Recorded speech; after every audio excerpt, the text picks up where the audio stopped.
of course, YouTube takes you 20 years to get the damn signal. The most ridiculous system ever.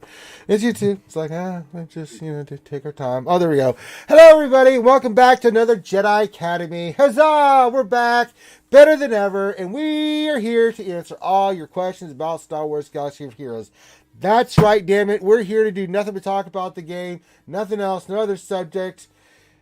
We could solve world priests. We don't even care about it. We're not going to try because we're only here to answer your questions. This is a Q&A show where we bring the best and the brightest of content creators and stuff all together for our knowledge base, and then we sprinkle in my mental damage and make it not worth the effort and answer your questions. And it's pretty simple. If you have a question, all you need to do is put your question into the chat and we'll scoop it up. It does behoove you to get your questions in sooner rather than later. We only do this for 2 hours. Most of the time we get through all the questions, but there have been occasions where we haven't. But not to worry, because one, you always go to our Discord and ask a question if we missed one. If you really need something answered, and you can message me directly. Or two, a lot of times people ask questions that you're already thinking about. You're like, oh, there you go. Maybe we'll get the answer I'm looking for from that question. So it works out fine. Now, we do have a format. We have to filter because, we use Nightbot as a filtering tool. We need a filtering word. And the filtering word is question. So put the word question for your actual question statement. You can see Any Plays Game just did a great example of that in the chat. And that'll help me identify with Nightbot your question so I won't miss it. If you don't do that format, good chance it's going to be missed. And that's not on me. That's not on Heinze. That's not on the invisible person that's with us right now. It's not on Mickey Mouse who's on my shoulder telling me to kill 7 people. It's not any of those. All right, so it's on you, not us. You, to make sure you get that right. Hi, Izzy. How the hell are you this morning, sir? Good, man. Yeah, pretty good. Thank you. Morning, everyone. Always fun to come hang out with you guys. But yeah, how was the big share last night? Any shoeies partaken? I think we almost killed Ragan. It was pretty wild last night. He is alive. I believe he, as we would call, visited the porcelain bus about 8 times post stream last night. So he had a rough night at the office. I hate to see it. But I know it happens. You never know what you're going to get. It's a perfect example of it. But it was really fun, man. And we had a good group on. It's always really tough, to try and do a stream when there's no GAC on. It makes it a little bit more tricky. So really. We had a good chat. That 3v3 coming up and threw some teams around. I mean, let's be honest. Of course, when there's no GAC around, we just talk more about the game stuff. Like I was on Cub Stream yesterday for shit. We did the video, and I was on there for like 2 hours. Just chilling, talking about all kinds of stuff. So. Yeah. We're gabbers. Let's be real. We're gabbers. That's what we do. We just bullshit and talk and stuff. So you will be Division 1 next GAC. I know that for sure because we just wrapped up Season 2 of the GAC Center. Heinze, you did better at the end, but you're still preloading. We're going to have to work on that. I got a couple of close calls that just went a bit sideways, to be fair. That's what she said. Yeah, not one of my best runs at 5v5. I'm not going to lie, but it wasn't your worst either. No, not my best, not my worst. Not your worst. Yeah, look, it's amazing what happens when you sort of, try. And that drink. Who would have thought? Apparently, you can get better. It's amazing how good you do when you're sober. The killer for me is, as you know, it's mods with my particular account. I've just been, working super hard on mods as much as I can at the moment. Good luck, man. I mean, it's the thing. Total RNG. It's just commitment to just doing the numbers. It's a numbers game. It's basically a race to try to get as many mods rolled as you can because it just increases the likelihood you're going to get a 20 every so often. That's the only way to do it because you have no control whatsoever.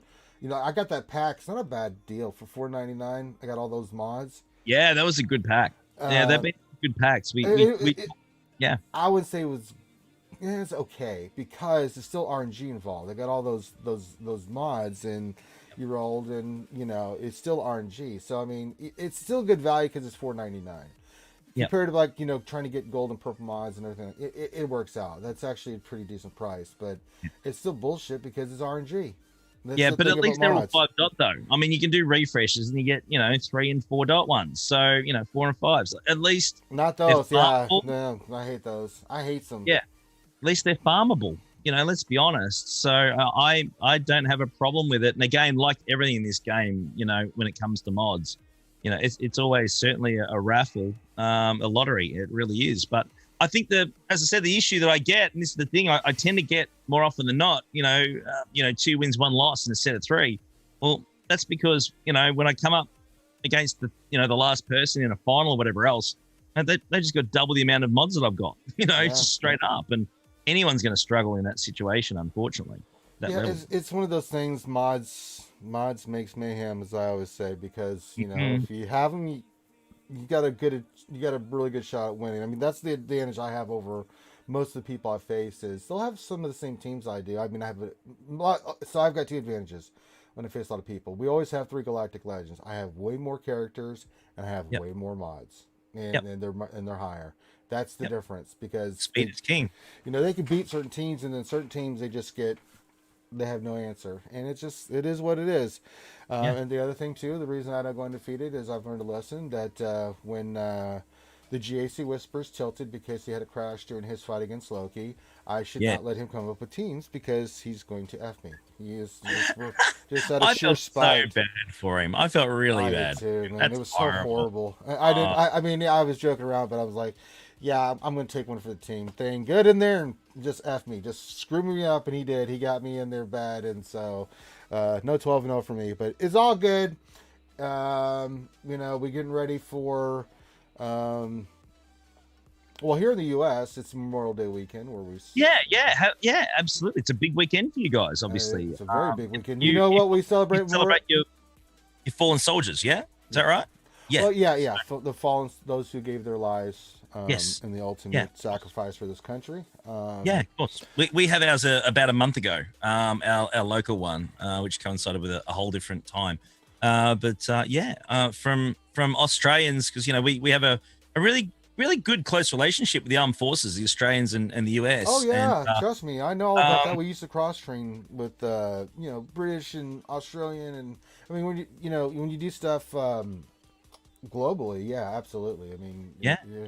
So from down under to all those that are serving and have served and given their lives, again, we certainly thank you from down under as well, because we know how it feels to lose those that defend their country. Doesn't matter what country it is, we're all on the same sort of page with that. Yeah, I was watching a documentary about Midway and all the battles that led up to that, because people forget Japan actually was this close to invading fully Australia. And how we're all linked, and they actually bombed. And the thing is, bombed Darwin. And the thing that people don't realize is Australia was in trouble because they sent all their armed forces to Europe to fight against the Nazis, and it was the U.S. that sent troops. And I'm trying to remember the actual battle, but it was in the Pacific. We certainly had right some up huge the island. Yeah, and those were all those Marines that lost their lives and just fought the Japanese off, and then Midway happened. I mean, Australia came that close, and that's how we're all linked. We all think we're separate.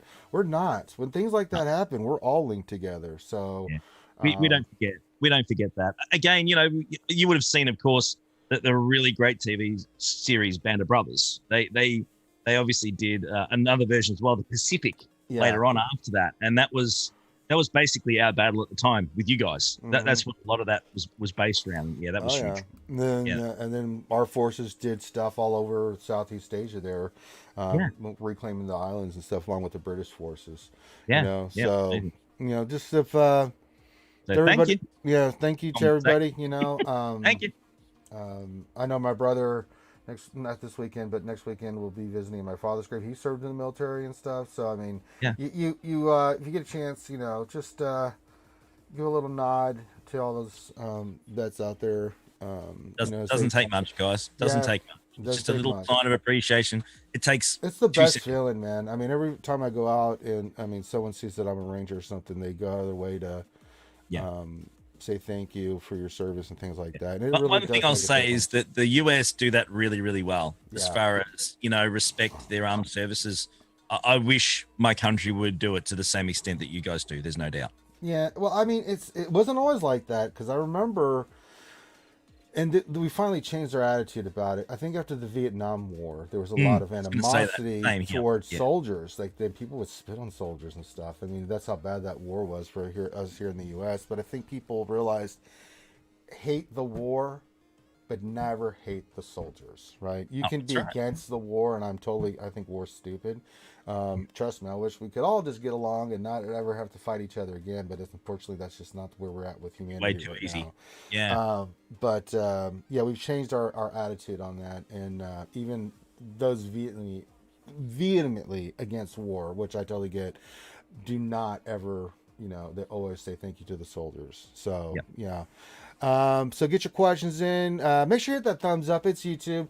Also, guys, if you'd like to donate, please do. Remember, we are no longer monetization. There's no monetization going on with Jedi Academy anymore. I turned it off so that people could always watch it. So if you'd like to donate and support what we're doing, feel free, please, because we're not getting anything for it.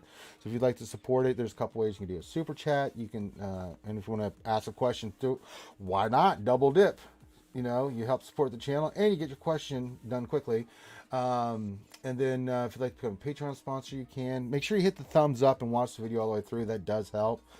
Just for our content to get out there. We're not going to make anything off it, but because of the nonsense YouTube has been pulling of late, I've made the decision that we're not going to monetize Jedi Academy anymore. Too much of a hassle, too ridiculous. I mean, it was bad, Heinz. God dang, an ad every 2 minutes, and I was like, damn. Now I've got because of what we do here, I have obviously YouTube Prime or Red or whatever it is, and so I never saw it until someone actually brought it to my attention, and then I looked at it, and I'm like, damn. Yeah, that's it. That's how you do it. That's exactly how you do it. Hey, it's Australian dollars. Do that. I'm getting me some Fosters for that. I love how it actually translated to what that is in U.S. in revenue. How did it on your end? Yeah, so it's $7.71. There you go. That's the exchange rate, guys. Straight up. There you go. That's why the Aussies get hosed when it comes to paying tax. These guys deserve it. Okay, they spend every Saturday morning just helping you guys out and giving you some love with the game. So give these guys some support. Come on, get it. Let's stuff them. And don't forget, guys, make sure you spread the word about RSG. We'll let Heinz pimp his stuff, and like we do with all the content creators. But for now, if you could, spread it to your guild. Say, hey, you guys should check this out. It's really, they put out a lot of good content and stuff, and so do that. So thank you for everybody for being here. Make sure you hit that thumbs up and keep getting your questions in. That's what this is all about. As I said, no matter what today, if it was just me, I was going to sit here and answer. We will always get the show in unless there's a holiday specific on there, even on my birthday coming up for our 5-year anniversary, it's my birthday celebration and 5 years of RSG coming up on July. July. I will be here 24 hours. We're going to celebrate, so we'll still get Jedi Academy in one way or the other. But no, that's going to be different because we're going to do all that on Twitch. You cannot do, Heinz, you just want to warn you, don't do a 24-hour stream on YouTube. They'll cut it off after 12 hours and you lose all that content. Crazy. It's stupid. So keeping your questions in. Anything else going on? Oh, we got to talk about this, Heinzie. The bounty honeys are over there right now streaming over on Twitch, doing their charity stream. I have two screens open. Can you put I can't put links in here. I got it. I'm about to do it right now. Put the link in there as well. Give me some love. Give me a second. Let me pull it up. No, I'm not going to put that in. That's the Zoom information. I think Kate would kick my ass. But no, let me read their thing. So they're hosting a 24-hour charity stream this Saturday to write Love on Her Arms, which is a nonprofit that helps spread the message of hope and helps people suffer from anxiety, depression, suicide, self-harm, and other mental illnesses. Illnesses find the help they need, which is really important. So after this stream, I'm going to jump over there as well. I was planning right after Jedi Academy. I'm going to go over there. I'm doing the same. We'll both be over there. We'll both go over there and give them a hard time and help raise some money. So if you guys want to support that, you can. And give me a second. I'm pulling it up. Why is this happening? Why is this fight me? Professional streamer. No, it's just not. It's something going on. Okay, now Twitch is loaded. I was like, what the hell is going on? Like, I'm like looking at everything like, I have 500, 500. It shouldn't take this long. Oh, okay, Twitch, you suck. Okay, let me pull it up real quick. Oh, I'm gonna hilarious. get, yeah, there we go. I've got the link here. Let's put that in the chat so everybody can go follow them And do it. and really spread your. There you go, Twitch TV. There we go. Bang. There we go. So Bang, have that science. screen open and this one. Don't bugger off. Yeah, Have them both open. yeah, Right? you know, you can have your cake and eat it too. Damn it, you know. Yep. Yep. Put them on. Yeah. Put them on mute or put them down low. Hang out here, and then we'll head over there later. That's right. All right. We're all gonna head over and sort the bounty honeys. And if you haven't checked out the channel, you should. It's a lot of fun. They do a lot of cool different games and stuff like that. I went on there a couple weeks ago because they have a comic book show that they do. That's Christy. He plays D&D with me on Saturdays, and Geek Girl, a fellow SWGOH content creator. And I just hung out with them for about an hour and a half talking X-Men. You know, so it's a lot of fun. You should check out the channel, regardless of whether they're raising men or not. But for today, just folks, let's help these beautiful ladies get this some money raised. So you know how we are at RSG. We've raised tens of thousands of dollars. I don't even know the number for all this charity. Right, that's awesome. So, and we'll eventually get this fall. We'll get our next charity up for ACS. So we'll get that rocking and rolling. We'll have another 36-hour stream or something ridiculous. So, all right, we got questions. You know, Heinz, we usually talk about what's going on in the game. Not a lot going on in the game. Just, you know. Sweet. No, we're getting ready. Yeah, we're getting ready for Grand Arena. We're doing Conquest, getting our Ahsoka shards. What else is going on? We're getting ready for Kenobi. Yes. What else is going on? Bad Batch. That's really all I've been doing. I'm working on getting everything's ready for Kenobi, and then I've been farming the Bad Batch, and then working on Conquest, which I'll finish up Monday. You know, I'll do Monday and Tuesday like I always do, and go in there and get the big red box, get the feats done. It's kind of annoying. Now, it was interesting yesterday talking with Cubs, you know, the Conquest stuff, and talking on streams. It feels like a little bit like of a chore this time. They take away some of the fun. It feels like to me with Conquest, where it's like, I'm the only reason I'm doing it is because of, you know, there's cat shards in there, which I understand they made a little bit more difficult. I mean, but it feels more like a chore this time. I'm not having as much fun because they took away all the fun little stuff that we could do where we can go in there and just be goofy and silly and just laugh. I don't know. That's how I feel. I don't know how you feel about Conquest right now.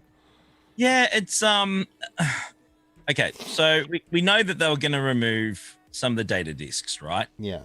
We knew that was going to happen. Oh, we got a new member, by the way. Hey, Tom Blowjoy! Hey! I just did his roster review.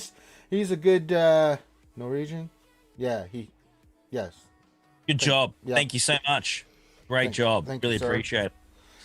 So, okay, so yeah, look, they had to remove some of the data discs. Let's be honest. The cooling system one was, you know, it was just one of those things where it was a bit of, I'm not going to call it a cheat mechanic, but, you know, it's certainly, you know, made it a lot of, it's a cheese. Probably that's the word I was looking for. It's a bit of a cheese mechanic using that one. And it helped us get through a lot of the more difficult nodes back then.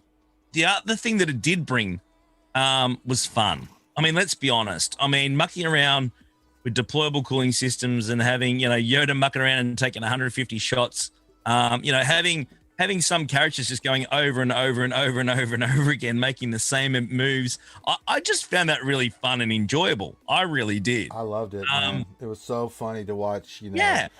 You go in there with Ruthless and that, and then you go in there with Vader and just force crush and just say, oh, it was stupid, but it was so funny, man.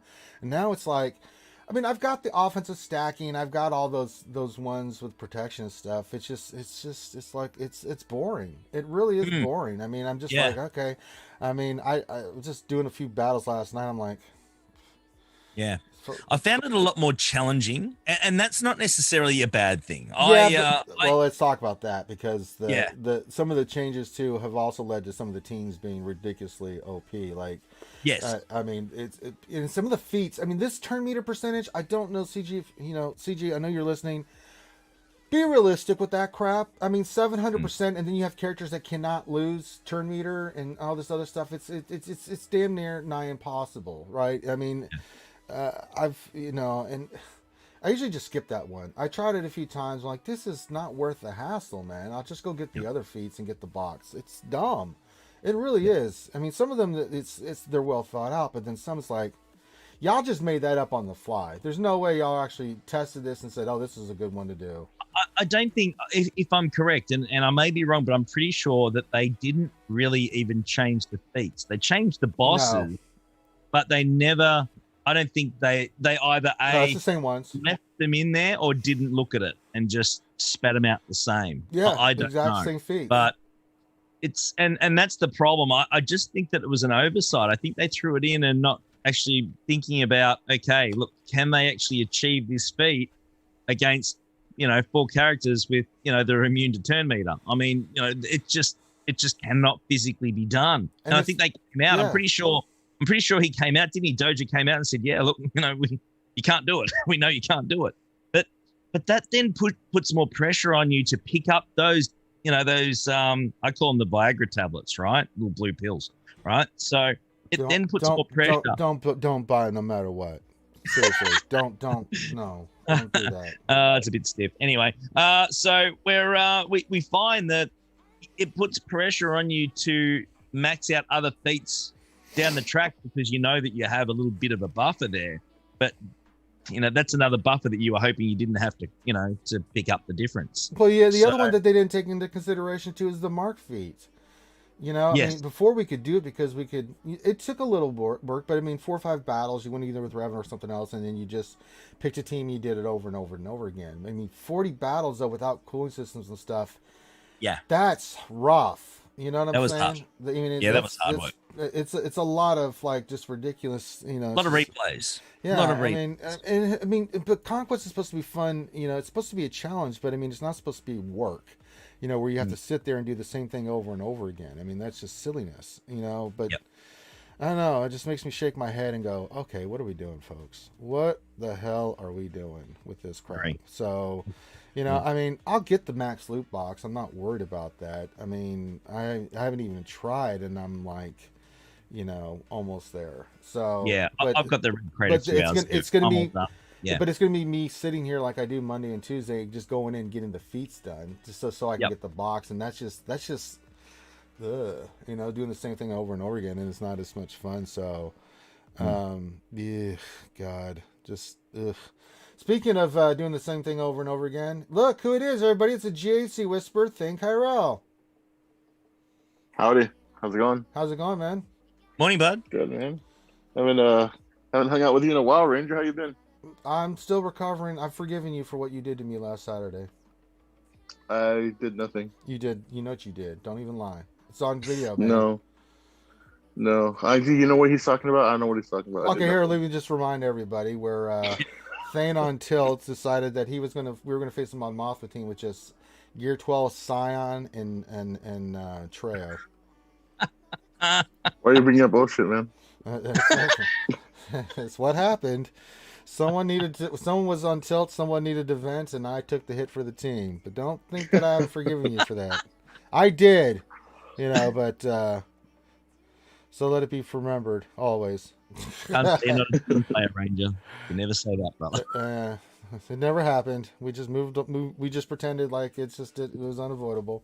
I did feel bad actually about the game dropout the other day, bro. Yeah, that was rough. That was bad. Yeah. I felt your pain, man. That was pretty hard. That was something that battle wise it was a really, really good contest, and I was just thinking how that played out. I mean, because it was like the previous match, it was like a heavyweight fight. They were just haymakering each other back and forth.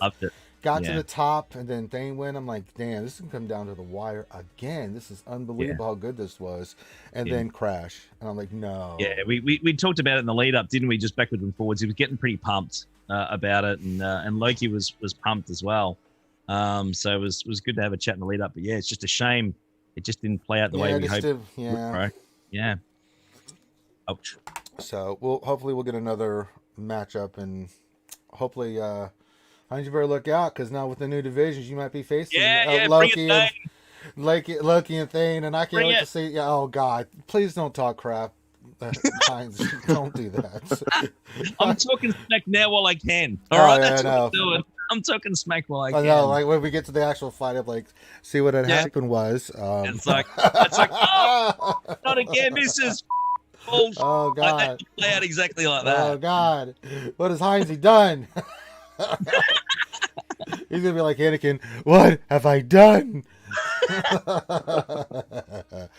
All right, we got a lot of good questions coming in here, hot and heavy off the presses.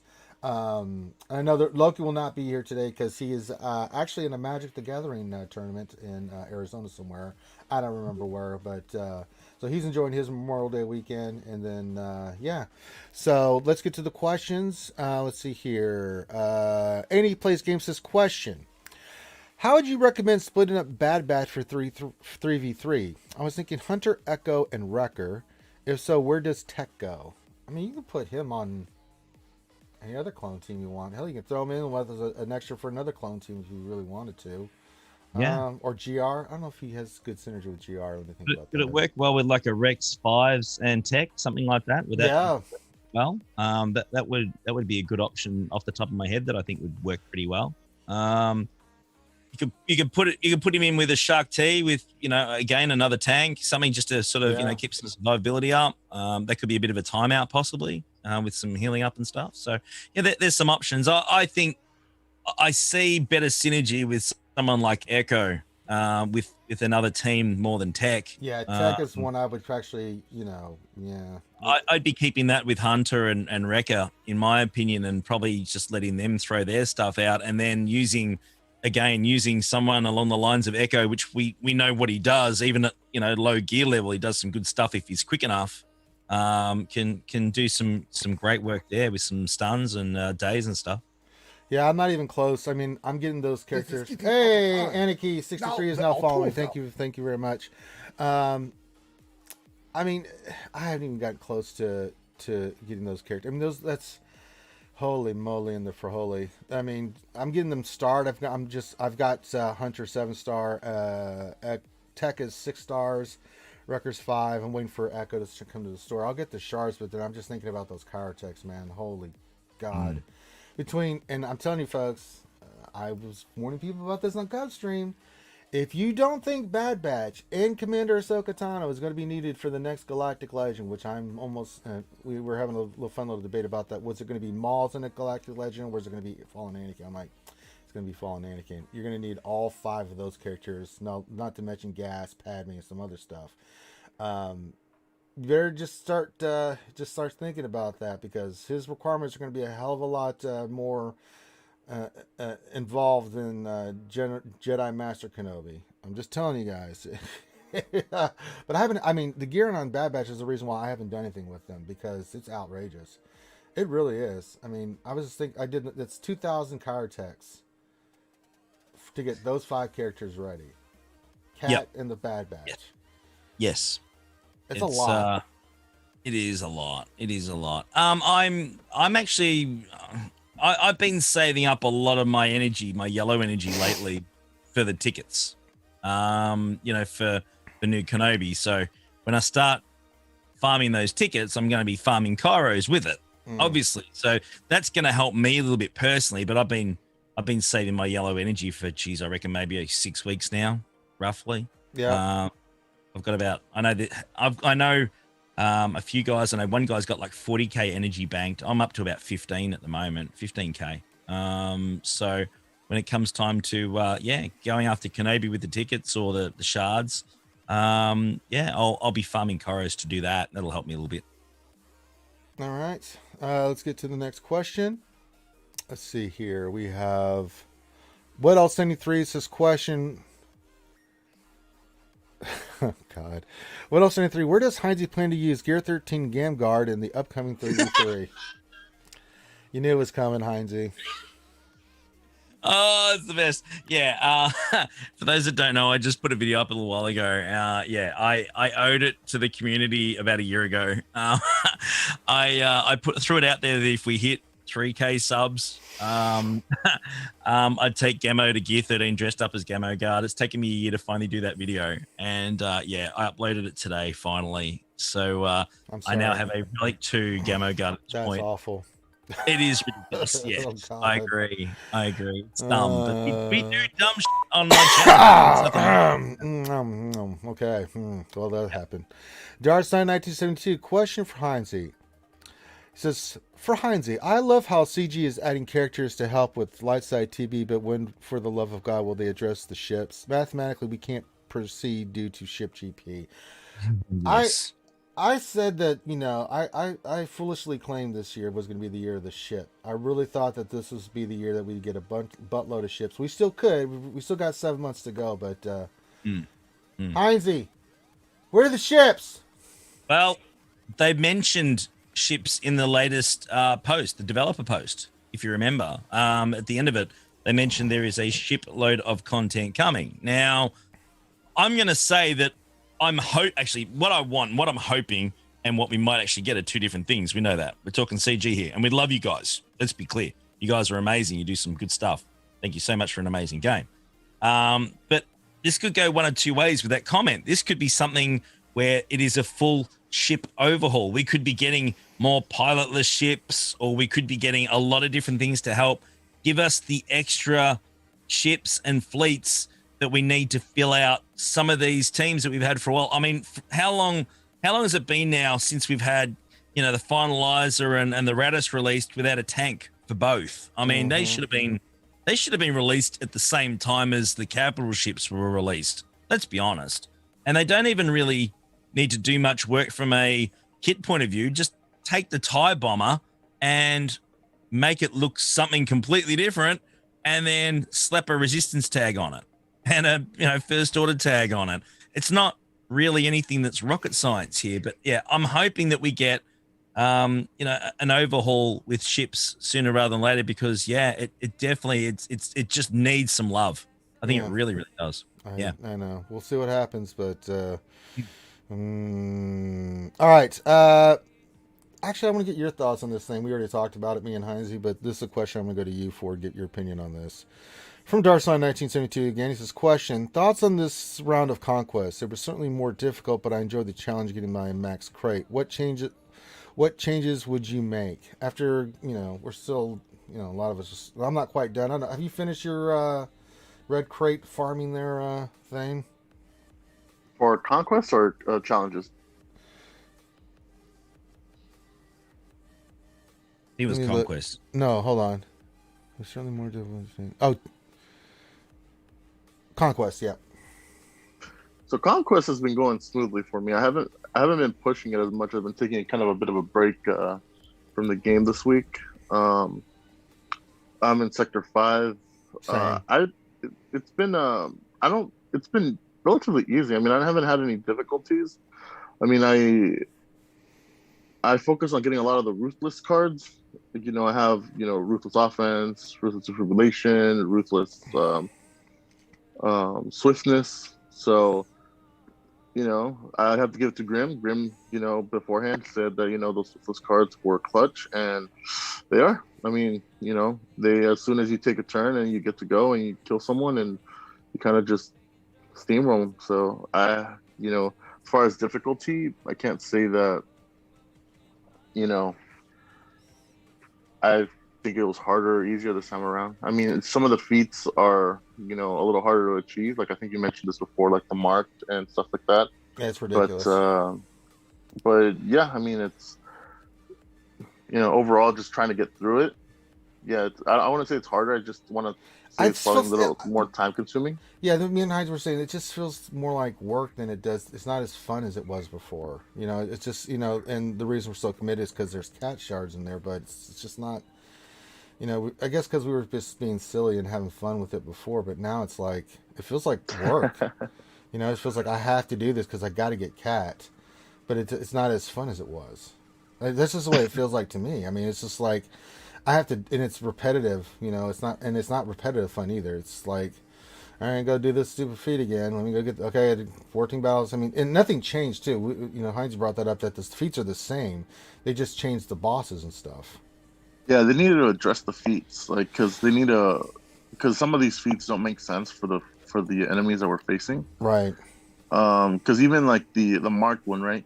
If you're gonna require a marked one, then you got to put some Night Sisters in there, because that's the only way we can really like or Nest, right? We did that one with Nest too. But that's not an easy one to get past either, Yeah.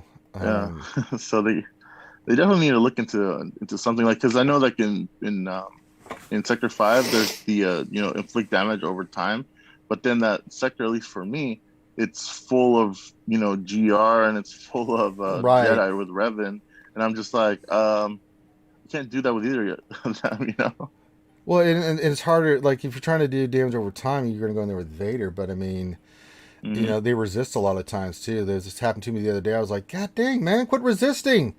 God damn, 100 something percentage potency on Vader with, it's like, God dang it, man. So, it just feels like it's a little bit more work, but it is what it is. We'll do what we need to do to get cat shards, because God bless America, she's ridiculous. So, yeah, she's definitely worth it. So, yeah. I want her. Okay. There Science says, I've got my 2 sets of requirements for Kenobi completed. What do you think will be the final requirements? I know you must be tired of this question, so thank you for answering. I don't mind answering it. I mean, I'm convinced now we're not getting Cam. We're going to get Cody and 4 other Jedi. I don't know who the other 4 Jedi are going to be. I think Grandmaster Yoda is going to be one of them, but do you guys differ on that? Do you think it's going to be Cam, or who do you think it's going to be? We'll go with you first, Thane. Then Heinzie, what do you think? So, what do you think, Thane? I think it's going to be Cam. I think it's going to be Cam. I think it's going to be Kit Fisto, Luminara, maybe Barris. Jimmy is definitely a possibility, and Cody. Cody, I think, is the only one that's, locked for sure. Okay, what do you think, Heinzie? My understanding is that Cam will be a requirement in the last batch. If they have to have Cody in there, otherwise it's a huge disservice to the whole requirements for that character. You can't not have Cody in it. He's instrumental in it. I think that we're going to get an event on Utapau, actually. We're going to get the birthplace of the hello there. I think we're going to get that as part of the event. I think that'll be pretty cool. I don't think we're getting do you think we're going to I don't think we're going to get Utapau till... Yeah, I guess we could, because that's where, sorry, I'm thinking Mustafar.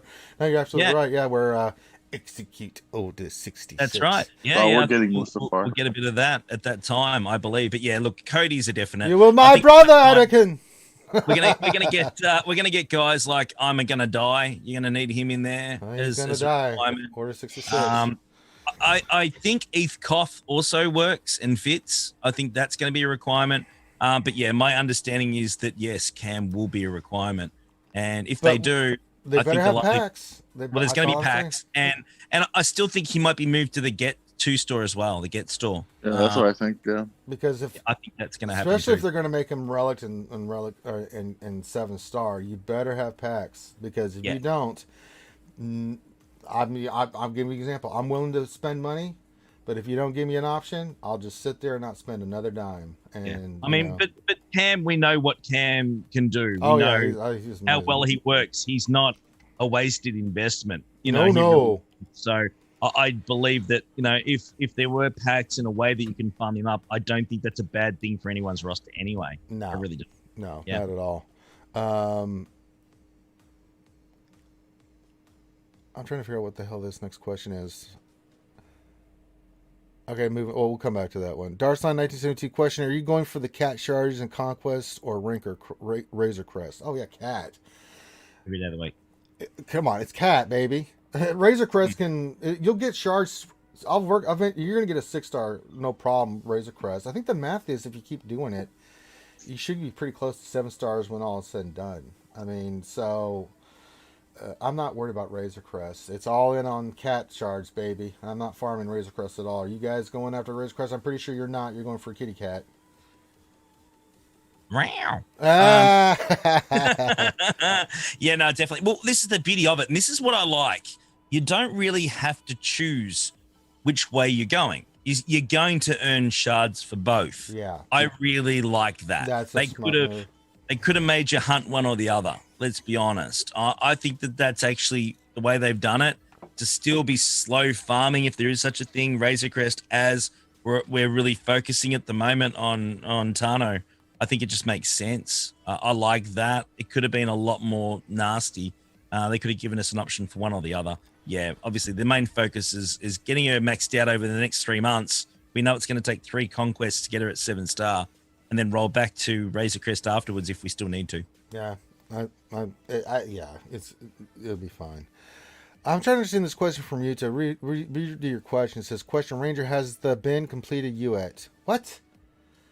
What does that mean, Yuta? Is that English? What is that, man? Rehash your question. I'm so lonely. Lonely and sad and so lonely. We did a watch party with that movie about a week or 2 ago, and it's still so funny. That's why I love it. All right, Feed Zeke question. What are your final predictions for the Kenobi? Okay, we just did that. Okay. So, Feed Zeke, we answered your question from another person that asked the same. So, there you go. Commander Scholar question says, I have enough gear hoarded for C and what's been released as far for Jedi Master Kenobi. Should I start throwing the gear on or wait till full requirements or wait to see if Fallen Anakin is the next GL? Well, I don't think we're getting... don't worry about Anakin. That's 3-4 months down the road. You got a ways away for that one. I'm going to say hoard until we see the final requirements. I've got all my characters at Gear 12. They can go to Relic at any time. I'm just waiting. I'm just waiting to see what the next requirements are. Because if it is a camp requirement and I have no way of getting them, why am I going to waste putting gear on those characters? I'll just go put them all on Bad Batch and wait to get Kenobi later. You know, because if I got to wait 3 or 4 months to get a 7-star cam and I have no way of getting them, why have all the other characters ready, inflate my GP? And you know, it's not like it's not like some of those are good, like Relic 8 Kenobi, Relic 7 Grievous. That's fine, but I mean, I just don't know how you put that. I've been saying the same thing. People have been asking the same thing, and at the moment, we're all in a holding pattern until we get the last set of requirements in another 10 days or another 2 weeks or whatever it is. June 9th, a week from this upcoming Wednesday. I think from there, then everyone can sit down and make the decision, okay, am I going to go hard after Kenobi or is it out of my reach? And once you know that, then you can make the decision on where you want to put gears. So at the moment, stack up the green crosses in your roster until you know which way you want to go once you know a bit more information. Yeah, I've just been telling people hoard. And especially people that I've been doing roster reviews for, it's like they've got, like, I think Tumble had, he can go for Ray, he can go for, I don't know if it's C or JML, but it was C, Ray, Jedi Master Luke, or he could wait and he just has to work on Bo-Katan, but he has 3 options. I'm like, just wait till after June 9th, and then you can make an informed decision on like what's going to be the most bang for your buck. And if Kenobi's out of reach, then if you have another GL you were waiting for, go get it. You might as well, because if they do that thing with Cam, then all bets are off. If you have no way of getting them, and you can't, just go get C, go get Jedi Master Luke, go get Ray, whatever floats your boat. I think this we're kind of waiting. I'm kind of waiting 10 days. I'm just hoarding gear, doing the events, doing the raids, hoarding gear. The only thing I've been contemplating is, do I take them to Relic 0 just to see how much salvage I'm going to need? That's the only thing. And I like to do that where it's like, how much salvage am I going to need? So I've been, hoarding the shit out of the salvage stuff. So it's like, because there's a lot of Relic 7s and stuff, and they're like, let me make sure I got enough of those right side salvage to make sure I can do this. So just kind of hoard. That's the best advice I think we can all give. I'm not great at hoarding. No. I'm terrible hoarder. I really am. And I know I see Commander Sky as well saying the same thing. It's burning a hole in my pocket. I know, bro. I really do. I feel you, because I'm terrible with hoarding. It's just not how I play the game. But for the sake of a couple of weeks, and that's all we're talking, 2 weeks max, dude, it goes in next to no time. Then you can sit down and start dumping the crosses wherever the heck you want. But there's no point farming stuff and then burning all your gear and then redirecting to something else. It's just not smart. What were you going to say? Yeah, Thing, you were going to say something? Sorry, I didn't mean to cut you. No, that's okay. I'm going to say the same thing I always say. Bad things happen when you get C. So if C is your only option, then just wait for Kenobi. But what if you can't get Kenobi? It's going to be at least like 6 months before you can Bad things happen when you get C. Don't get C. Oh, my God. Don't. He doesn't exist, guys. If you're free to play, he doesn't exist. C does not exist. God. The more you know. Do. All right. Next question from Ray Rock. What's going on, man? This is question: with CG re-adding with CG re-adding 2 fleets for Division 4, 3, and 2, is it worth it to blow up one's GP by continuing to upgrade ships for the Rebel, Empire, First Order, and Resistance fleet? I think so. I mean, Yeah. it gives you more options because the more flexibility you have for offense, the more you can do for defense. We always talk about that. It's just like Galactic Legends. If you have Galactic Legends, but you don't have the counters, you don't have as many options for what you do with them. It's just like ships. If you've got Malevolence and you've got Negotiator maxed out, but you don't have anything else behind it, what are your options? You got to keep Negotiator and Malevolence and have those crazy fights, or you can have like the Rebel counter or the First Order counter, or you can have Holder for defense and give you more flexibility. I think you got to work on those ships. What do you think, Thane? Yeah, so I think Loki and I are kind of in the same boat on this one. It's like, ships is very important, especially on the high end, because like all the other stuff being equal,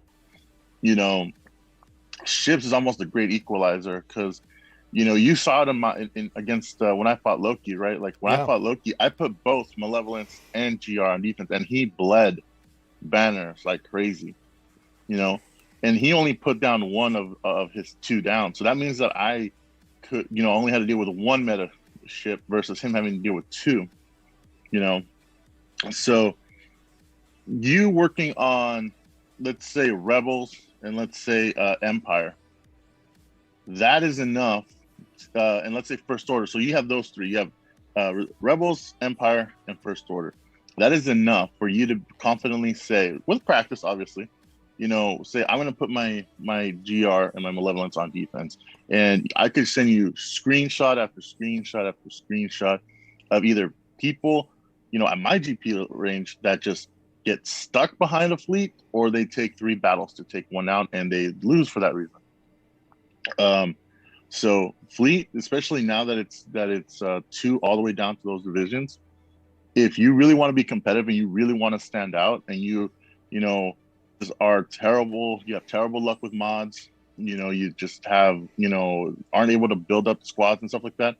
If you have Slacker, if you have, your Empire fleet going, and you can work on your Rebels, do it. And that will put you way above everybody else, like, for a long time. It's an investment that literally it's an investment that if you do early on will carry you all the way through Division 1. Yeah, absolutely. I mean, the more flexibility, and don't sneeze on Holdo on defense, especially now with we've been using Houndstooth and Razor Crest as part of that on defense. Unbelievable how many holds we've been getting on that damn ship, and taking away banners. I mean, people are getting 50s if they do beat it. That's how good that thing is on defense. So the more flexibility you have. We just got a $5 from Meow Meow, aka Ahsoka Meow, aka Thane's Paul. She says, "Can we get Heinzie to do his rendition of the worm?" And High Ranger and Dingo thing. I'm gonna say I've actually done some even dumber Meow Meow. I just took Gamorrean Guard to Gear 13, and I just did a video dressed up as Gamorrean Guard for my channel. So if you want to see me do some dumb stuff, go and check that out later. Not right now though. You don't understand, Heinzie. That's not going to work on her. She has a specific thing, and she will hound you until you do it. So I'm just warning you. Yeah. I've got a wife that's exactly like that too. That's nothing I'm not used to. That's true. You have training. Yeah. There's the trained and the untrained. Heinzie's the trained. All right. Trained well. Ronan's eye question for Thane or Heinzie, or both. How are you guys splitting Separatists for the Dooku battle and Watt battle in Phase 4 of Darkside TB? Don't you use one with Geos and one with one? Yeah, that's what I do. I don't know if that's what you guys. I mean, I go Geos one. I think the one in the south I go Geos, and the one in the north. Yeah, it's Geos, and then in the north it's Grievous. Yeah, it kind of depends though what you're going for in that last phase, and what I mean by that is that star level. I got 33 stars in the Darkside Geo a month or so ago with my lot. And obviously, we basically didn't look at the special mission at all. We put all of our emphasis on the Dooku Cave mission because we needed to pick up the territory battle points there for that zone. So we took Wat Tambor over there, and we needed that to ensure that we could get as many clears as we could to pick that up. If you're going straight after the extra get two, which, let's be honest, it's more worthwhile to do that, in your account and your roster and, extra currency. You just use what there with the bugs and smashes it. Yeah, it's pretty nice. So nice. But yeah, it's a great point. I mean, it just depends on where you're at. How much. How close you are to that next star. But most of the time, guild officers know the deal. They do all that math stuff that I refuse to do. So that's why I'm not an officer. I gotta sit here and do math. My days at college are over. Damn it. Okay, Dark Cyan question. One word: gear. When is this game going to address card tech? Did not leave anything. It made it worse than ever, i.e. Bad Batch. We mentioned that with Crumb. I'm trying to get him on again soon. I really want to talk to you about card techs because this is getting out of hand, man. I mean, and the reason I hold their feet to the fire to this one more than anything else is because when they came out with card techs, it was supposed to be a way to alleviate the gear crunch. Those are their words, not ours. We didn't put that in the post. That was in the post. And I remember that very succinctly that was what they said. It has done the exact opposite. It is a gate. Is been nothing but made the gear crunch worse because not only did they not address that, but they still kept the same kind of BS with stun guns, stun cuffs, and Corbantes. I understand they got to make money, but this ridiculousness, because especially for what card techs cost in the store with crystals, and the drop rate, I mean, the drop rate is awful for card techs. I'm farming the hell out of them right now. Like I just did a 20 pull. I got 2. There's some days I get 0. Right? It's pretty bad, the drop rate on card techs. Yeah, you get them out of the raid. It's a small little amount. You get a small little amount of TB or TW and stuff like that, but does not even come close to addressing the amount of card techs that you need. I mean, just to give you an example, I have like almost 900 card techs. I'm just barely halfway. I'm just almost halfway to what I would need for the 4 Bad Batch and Commander Ahsoka. Now, that's not including the 5 characters I got to take up to Relic for General Master Kenobi. I'm going to start this nonsense over again to get these card techs for these characters. This is bad, man. This is really bad. This pisses me off. I mean, it really is nonsense. It gets my blood boiled when I think about this nonsense. I don't know how you feel, Heinzie thing. I mean, please address what you think about this and what they need to do. I mean, I don't mind card techs being like, say, to get to Relic or maybe one at gear, 11 to 12. But when it's 7, 8, 9, 10, 11, 12, and then you have to do a one for, Relic, it's silly. It's absolutely silly. I mean, what do you think, Heinzie? The stun guns and the calves and stuff, I'm going to say that it is a lot easier to get than it used to be. I think that there's no doubt with that. There is still a gate there, though. There's no doubt. But it is a hell of a lot easier to get that type of material than it was. But as you said, they've replaced it straight up for Kairos. I mean, the amount that you need for some of these characters is just obscene. It really is. It should not be as difficult as it is to farm these guys up. It's pretty simple. If you want them, you pretty well got to buy them if you want to get enough to unlock these characters and fast track their use, because it just takes so bloody long to get them and the drop rates aren't ideal. So yeah, again, they've replaced one gate for another gate, and the newer characters, it's certainly just a lot more difficult to farm them up unless you're a spender, straight up. It's asinine. It really is. I mean, I just remember when I did BAM, I was just like, this is ridiculous, because that guy, his gear is just ridiculous. It's silly, and it's just been consistent. I wouldn't even mind if it was like 100. I'd say 200 card checks. I'm like, okay, yeah, you gotta do a little work. You gotta spend maybe if you want it. But when they started doing this 400 stuff again, I just like, man, what is going on over there? Thang, what are your thoughts, man? I mean, this is a big deal. So it is a big deal. I don't give them as much hard time as you do about like alleviating the gear crunch, because I know what they kind of meant by that. They wanted to alleviate like the stun gun and Carbonti with them. However, yeah, they do add way too many Kyrotechs into these new tunes.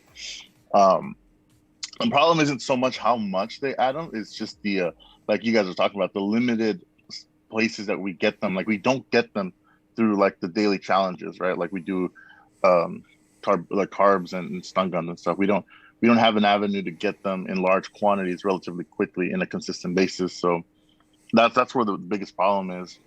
They just need to do that because, all these new game modes that they come out with, they last like days, right? They Galactic Challenges, they last 2 to 3 days. Conquest, they last 2 weeks. It's only once a month. So a lot of the avenues where we get a lot of the Kyrotechs are, these newer events that take a long time, right? Like you talked about TW also a couple times. So what I think they need to do is they need to go back into, even regular Rancor, AAT and Sith Raid and add more Kyros in there so that we can get a little bit more of a consistent flow into, of Kyrotechs. Because at this point, Kyrotechs are what, like 2 years old now? So minimum, yeah. I mean, they've been out for a while. I mean, you get a few and that's if you can beat these challenges. Like today's daily, the Jedi event, right? You get one, challenge tier 1, you get 10 Kyrotechs. 10 Kyrotechs, it's not enough. 3 days. Yeah. I mean, and that's not even the Galactic Challenge. That's just a normal assault battle. The Jedi one if you beat challenge tier. That's if you can beat challenge tier 1. Yeah. That's a big if. And then it's just silliness, right? They need to add them, like I said, they need to add them back to like the raids. They need to like look at the challenges, maybe that Malance chase, maybe that Mace challenge that we do on every once in a while, and add them there. They just need to make them a little more accessible. Because like me personally, like the only reason I have a few Kyrotechs lying around at all times is because every time I see them with Get 2, I just get them. And that's really the only way I can consistently get, Kyrotechs, and that sucks. Well, I'm doing it the other way. I farm the node religiously, right, with energy and stuff, because I'm like, okay, I need a bunch of Kyrotechs. Because the only hard node I'm farming right now is I'm in that position, so it's a little unique. I'm only farming the Sith ship. I don't have any other hard node characters I'm doing at the moment. And so I do that, but then I use all my other energy plus some crystals to try to get Kyrotechs. But the drop rate has just been atrocious. It really is. I mean, it's bad. I mean, see, for me, it's actually a little bit worse because I can't farm Kyrotechs because I'm constantly farming bayonets for R8. Yeah, there's that too. I mean, so you have to, you got to rob Peter to pay Paul. I mean, people forget about that too. Now, I've made that decision for Kyrotechs, but then I'm looking at, I use a shard store and other stuff to get, those pieces, and using my Get 1 and Get 2. Like, I'm like you. Now, for Get 2, I'm going furnaces and those right side pieces that are just ridiculous, so I mean there's method to the madness, but it's bad, man. I mean, if you think about what a full Kyrotech costs to get it, if you don't have any, it's 2,800 crystals. That's crazy. That's almost half for a full piece that you can get at 5,600, I think, for a full piece on some of those. Just the Kyrotechs alone, that's 2,800, 1,400 for 50, 700 for 25. That's a lot of crystals. I mean, that means you're putting in some money into the game. So, it's like, good God and gravy, man. I'm just looking at Bad Batch and Commander Ahsoka, and I'm just like, man, oh boy, this is gonna get ugly real quick, man. Damn, I'm just not looking forward for the next 2-3 months as I'm working on these characters. Stupid gear. It's always hard to. We got a super chat. We did. Oh, let me go see. Sorry. Thank you for looking. We got a couple. Well, first of all, Meow Meow, thank you for the $5. She says, "Worm." Piggy. Meow Meow, another $5 says, you get Cairo, find a cat, have them start and only meows, and watch the Kairos come in. You're welcome. I'm on my way. Give me a link, Meow Meow. I'm on my way. Let's let that just sit there. All right, keep getting your questions in. We will cut to the next question. Guys are doing a great job, so keep the questions coming in. Remember, top of the hour, hit that thumbs up, subscribe if you haven't already. Thank you guys for the super chat stuff. Remember, we're not no monetization on Jedi Academy anymore, so if you'd like to donate to support what we're doing, feel free to.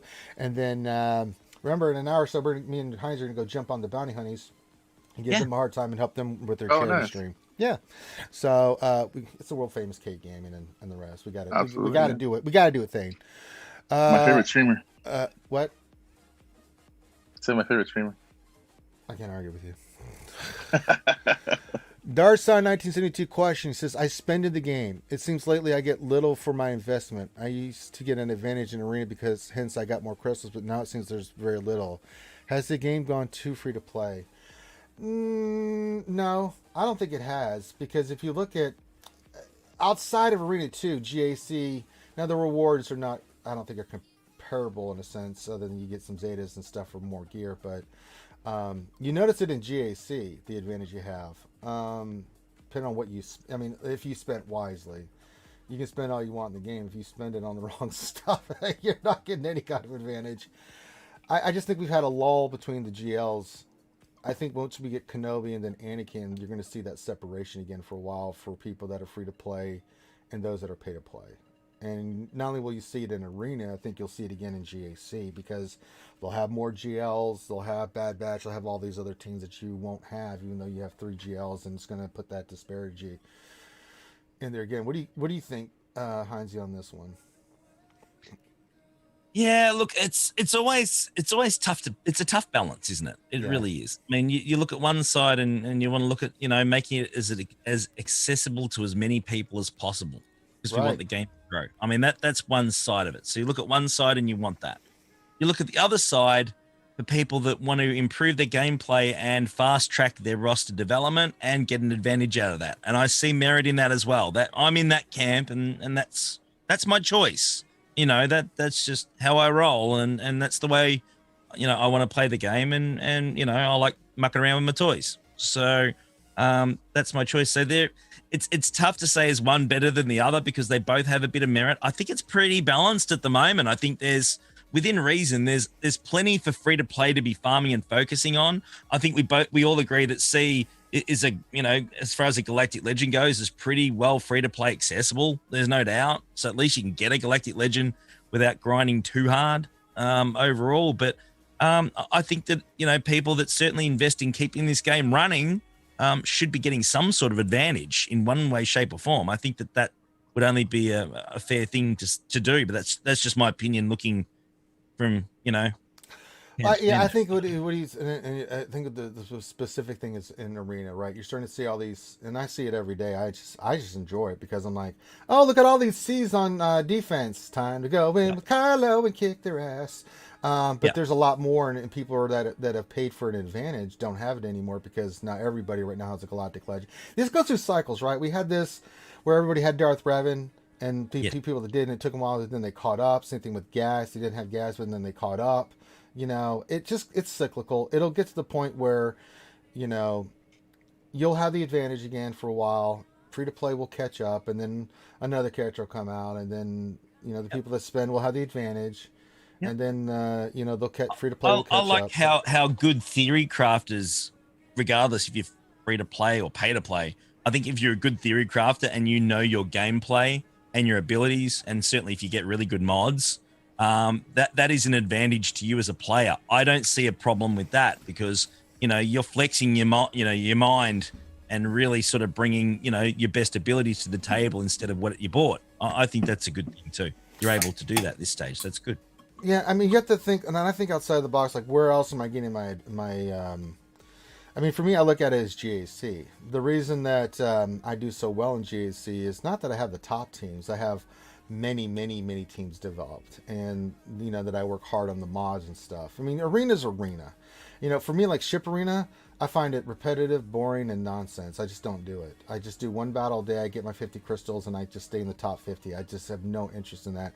Arena, it's the same thing. It's kind of a chore. I mean, I drop more than I did previously. I mean, 2 or 3 months ago, maybe I dropped to 11 or 12. Now I'm dropping into the 20s, just because, there's people can beat my teams with C. It's just the way it is. And so I don't mind it. For me, I go in there and practice. Like yesterday, so when there was a lot of those Basla teams, I've been going in there with Rebels and just practicing with my Rebel team as a way to beat it. It's like, oh, you want to go Basla Watt? Okay, and then we go beat this with Rebels. Some people were laughing about it, and like, did you use climb with Rebels? Like, yeah, they're gonna put Basla Watt down. You're damn right I am. I'm gonna go in there and beat and basically destroy that team. So this way I look at it. I mean, it does kind of suck, but trust me, man.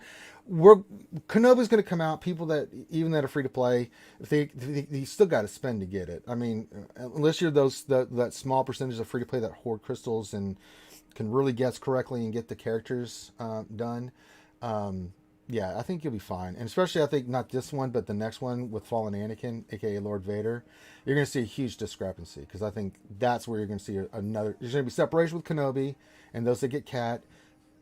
Just trust me on this, and then you're gonna see another separation with Anakin, and then for about 3 to 6 months, it'll be like it was until people come up with counters with the team, work on it, and then they get in there. I mean, free to play want to get crystals too. I mean, it's just as Heine said, it's that balance. You got to keep people interested in the game. I mean, if you're free to play, and a lot of people free to play because they just can't afford some of the money that's required for this game. You know, some people have discretionary income and some can't. So. You know, but I do agree. We've always said if you spend money in this game, you definitely deserve an advantage. There's no doubt about it. Within reason. I mean, it should be some sort of a better way to beat a team. Like, you know, it should be some way that you can fast track, you know, your own roster and abilities. I think that's only. I don't think that's too much to ask, and I don't think it's. I think this is probably one of the more, dare I say it, more free-to-play friendly games out there. There's certainly more disgusting ones. There's no doubt. So yeah. There's some games, the best, man. But I mean, overall, it could be a hell of a lot worse. I think there's a lot of other games out there that are exactly that. Yeah, there's some games that will really try to. It's just what mobile games do now. It's just. It is what it is, baby. I also think that they've moved away from. You know, the way that they monetize the game as well. You know, like I think they realized that there was only so much money they could squeeze, like with new characters and like the high end whales. And I think that where they're really making their money right now is these new players coming in and just spending like loads of cash to just jumpstart their accounts. Yeah. You know, because if you think about like all the packs that come out, it's like look at the Mando pack, right? Like we don't need Mandos for anything. Get that pack's always in the freaking a store in the shop there.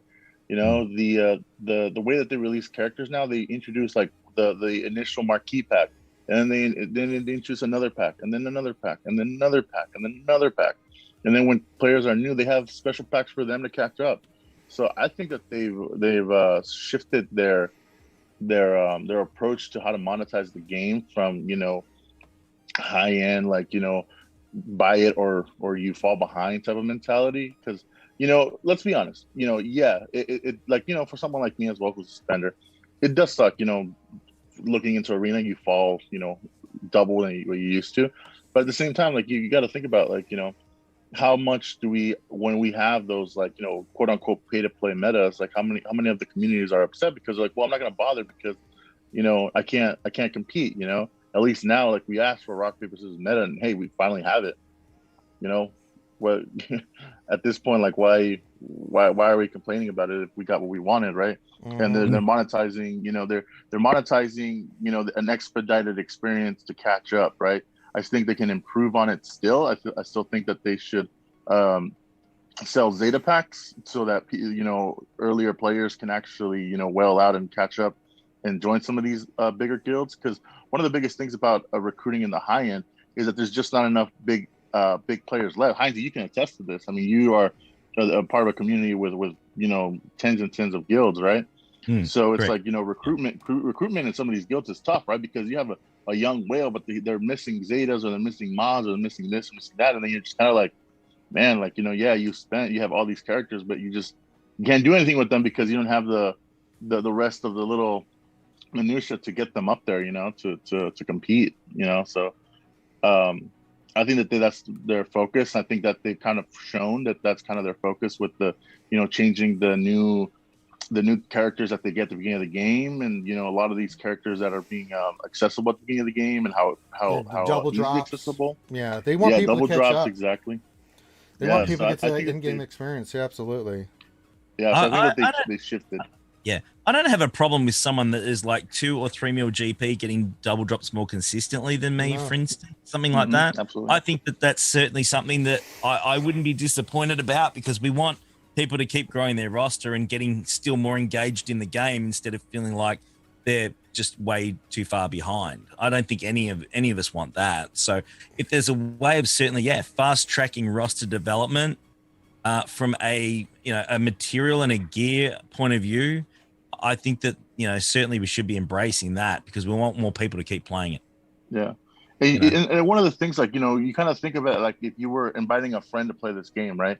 Like, if you bring a friend in again and he looks at your roster, you're like, oh my God, when can I do this? And then you just sound like, well, you got to do this, this, and this. And in about 3 years, you'll be right about where you want to be. Yeah. And it's like, what? 3 years? No, yeah, I see that too. That makes sense. So, any way we can fast track new players coming up, we definitely got to do that as much as possible. Yep. All right. So, guys, keep getting your questions in. Let's talk about, because we're kind of caught up on questions. Let's talk about 3v3 and the changes coming up here. Because I did a video with Cubs. It was cool to do because it's interesting to see what other people's rosters are and what they're thinking for defense, right? So I tried to, when I was on the video, give ideas about what you ideally would want, but what you have is going to dictate what you need. Because with Division 1, 2, 3, and 4, especially with all those extra teams, you got to really think about what you can put for offensive defense.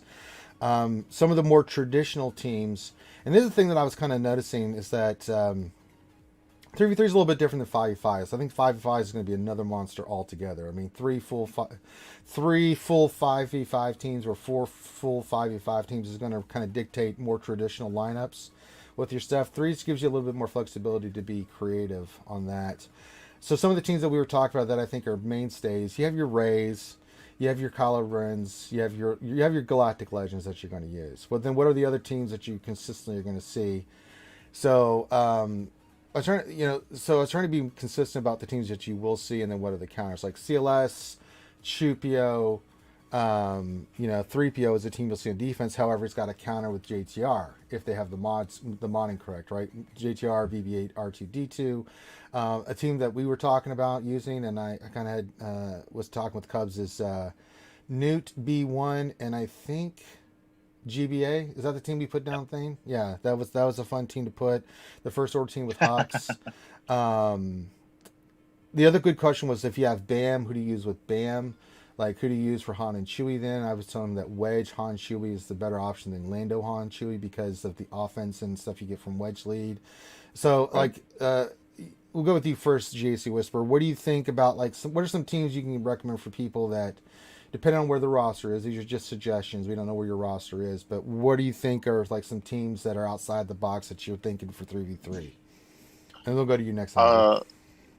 Outside the box, the one that I haven't used in a while that I'm going to start using again is Barris Lead with Vandor and L3. That one's specific in the back. If they already burned their RJT, that's a bit of a pain to get through. BAM, actually, surprisingly enough, was thinking BAM Candy and Stormtrooper Han. I don't know how that will do, but that's one of those outside of the box teams that I kind of had in the back of my mind. As far as you were talking about Wedge, Han, and Chewie, that's definitely one for defense. Something that I actually ran into and I wanted to test out was Grievous, B2, and Django, because he gets that damage immunity kind of thing on him. So I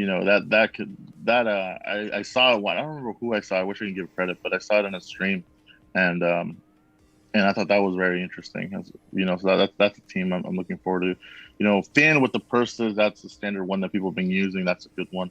It's annoying, especially in threes. In threes, Rey, I'm actually switching her up. I actually just took R2 to R8 for this reason. I want to be doing R2 and Hermit Yoda with Rey on defense, just to get her super offensed up. Just get her juiced up to the gills and make sure that C just can't get through if they have a subpar C. The other one is Kylo, man. Kylo's a problem in threes, man. I don't like Supreme Leader Kylo Ren with the Night Sisters. He's a pain.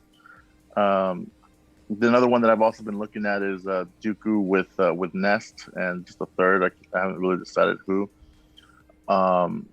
The other one is actually Stormtrooper Han with Zalbar and Mission. This one is obviously a little more higher end, but Ayla, Cam, and Jolie is another one that is giving people fits. So yeah, those are just some teams off the top of my head. What about you, Heinze? Is there any left? I think he covered them all. I'm Oh, there's joking. quite a few left. Okay, so I mean, there's two that I've been tossing around as well. There's a few of those that I obviously have as well. Basti Lead and the two Yodas could be a bit crazy. Yeah. That could be a bit nuts.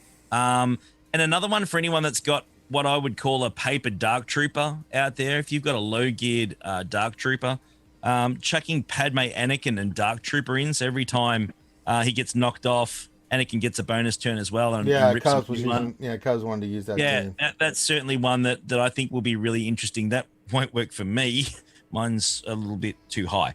But again, there's sort of, a couple of teams there that would work really well. But yeah, look, I think that if anyone loves theory crafting, obviously, like our boy Thane, whoever loves theory crafting, 3v3 is their wheelhouse. And yeah, we're going to have to stretch our rosters. The fat rosters are gonna be pretty exciting. They're gonna get, I don't know, do you think they'll get a big advantage, guys? Would it be fair to say, having those fatter rosters now? Or I think that certainly evens the playing field a bit more with these extra teams are going to drop in.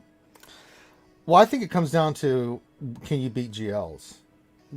For one, because the top end guys that have gone, so there's going to be two types. There's going to be two types of GAC player that's competitive. One that's gone top heavy and rely on you not beating their GLs, but have nothing afterwards. And then there's going to be people like me that not only do I have GLs, but I have the depth of roster to not only put crazy shit on defense, but then burn everything you've got as well. So you're going to see either efficiency, or they're going to go F you defense and pray, right? It's just the nature of the beast. When you have to put in more teams on defense and you're going to have to for offense, we always talk about this all the time. If you work on a GL, then go work on a counter. Then go work on another GL, work on a counter. If you don't have the counters, what happens? You go face GLs, you have to make the choice, which GL am I keeping? And that, you have to put more bullshit on defense, and you play the efficiency battle, which is fine, if that's what you want to do. But, I mean, strategically speaking, and Thing uses me as the guinea pig all the time, but it works. I mean, if you go back and look, at my defensive holds, it's a lot of holds. It's a lot of holds on these teams, because what happens is we always talk about like making their life miserable for the GLs, but then like what else is going to really give them heartburn and on defense? And the only ones that have been able to clear us, which has led to victories, is they have to keep everything for offense. They cannot put anything on defense because they know we have the counters, and then they look at my roster like, damn, I'm going to have to do efficiency battle and hope that Ranger has a brain fart or the game crashes or something. So that's kind of where you're at, and it's going to get, I think, until people realize you have to develop your roster more too. It's not just be top heavy with GLs. They're going to be in that boat. I mean, Thing, what do you think?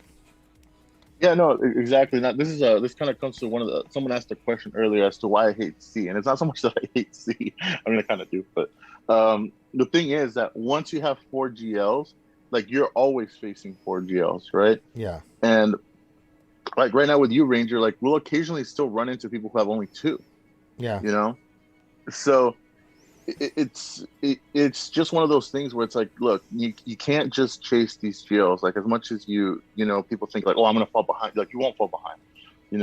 Like, even with General Kenobi, do we think that General Kenobi is gonna be maybe a step or 2 above the rest, and he's gonna be the new meta? Probably, right? But do you really think that there's someone isn't gonna come out with a team, whether it's a GL or a non-GL, to beat Master Kenobi?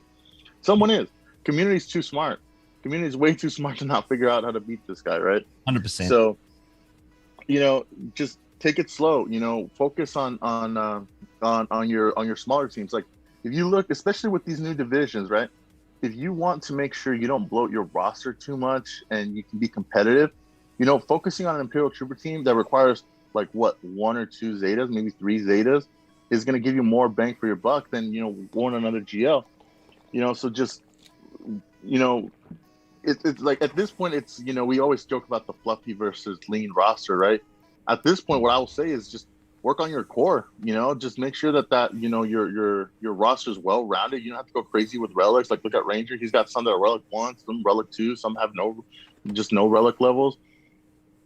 Don't bloat it up. If you feel like you don't need it, you just take them up to relic 0, and just for the speed and the survivability, and that's it. Just focus on your teams. You don't got to go crazy on relics. You have to think like, oh, well, I'm gonna invest on Imperial Trooper, so they all got to be R7, or they all got to be R5. Like, no, mine a relic 3 with a relic 8 Trooper. That's it, Dark Trooper, and then that's all you need, man. I beat the shit out of everything with that. You modded right. Yeah, I mean, I've got all 4 GLs, right? I've got all 4. What am I having the most fun with? Having 4 GLs? My Trooper team with Dark Trooper. I mean, like, let's be honest. I mean, they're great to have, but yeah, I'm having a lot more fun with Dark Trooper and Troopers at the moment. They're a fun team. They take out a good multitude of different teams that have been consistently on defense for years now, and it gives you flexibility. Yeah. It gives you flexibility. I mean, the reason I don't fear.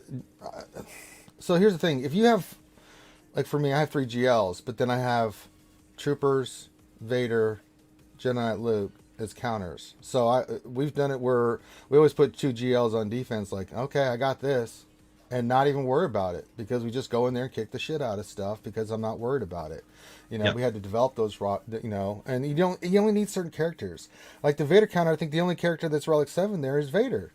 The other ones are like Relic 3, or Relic 1, and it works perfectly fine. There's no reason whatsoever to be taking characters. Like I've seen people we face them. The reason they're facing me, when you mentioned those 2 GL teams that have gone against me, because they got Relic 7 Darth Revan. I mean, that's fine, but you've Relic 7 all these characters that didn't need Relic 7.